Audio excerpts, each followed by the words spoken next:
Malayan Colleges sa Mapua dito sa saan to ga? Sa Calamba, Cabuyao.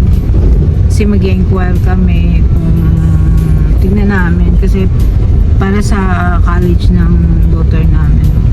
So yan, titignan namin yung school, kung gaano ba siya kalayo, kung hindi ba siya mahirap ibiyahe.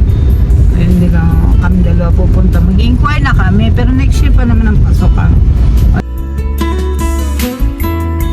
Diba, mas maganda at least. Ayun. So pag-exit mo dito sa Cabuyao, kita mo na pala siya agad. Ayun na yung school dun sa kaliwa, oh. Andun na. Ayan. Ayan siya, oh. Ayan, oh. Basta pag-exit mo, makikita mo na siya agad.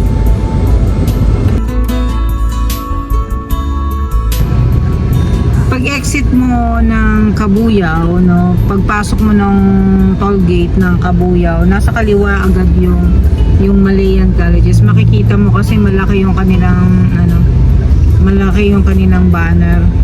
So, ngayon magtatanong-tanong kami mamaya kung paano ba siya i-commute. Pero for sure naman madali lang i-commute 'yun. Taga South din naman kami.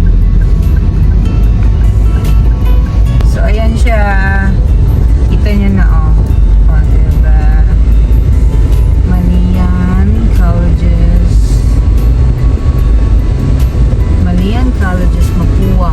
Yan. Kita niyo na agad.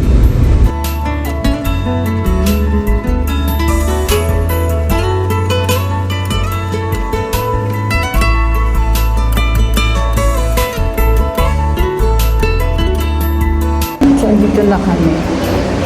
Punta na lang kami sa admission. Tatanong lang ako kung kailan ang enrollment at saka yung admission nila, kung anong mga requirements sa admission nila. Subject to change po po ito first.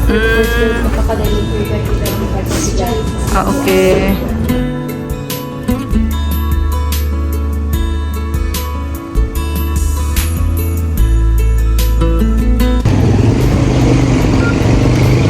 So yan, saglit lang kami, no. Nag-inquire lang kami, tapos binigyan na kami sa admin ng ng listahan ng tuition at saka mga requirements. So babalik kami dito kasama yung daughter. Yung tinanong na rin namin kung paano siya i-commute, no, papunta dito. Ang sabi ng guard, meron daw designated na mga shuttle services na may bayad. So yun, i-inquire na lang namin kung paano and kung magkano yung bayad. O, diba? At least ano siya, hindi siya mahirap. Hindi mahirap mag-aral dito kasi provided na nila yung shuttle. Pero hindi siya libre, Kumbaga, hindi na pinapahirapan yung estudyante kasi meron ng masasakyan. O. So yun, balik na kami. Mabilis lang kasi mabilis lang sila mag-accommodate ng mga guest, diba? Guest, syempre guest. Mabilis lang kasi madami sila doon at saka mga friendly po yung mga staff. Tsaka ang kagandahan sa school, maaliwalas yung school. Yan naman ng maaliwalas tsaka tsaka maganda.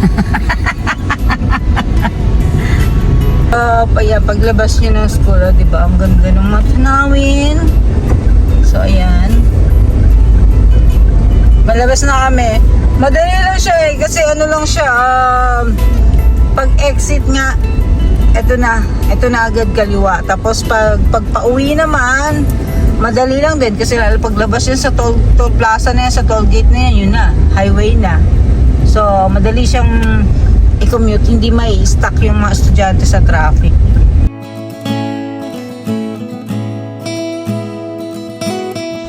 Eto, dumaan muna kami sa toll plaza. Since na nadadaanan naman, ay pasyal muna kami saglit. Pauwi na kami, literal lang, saglit lang talaga kami. Kasi dinayo lang talaga namin yung Malayan.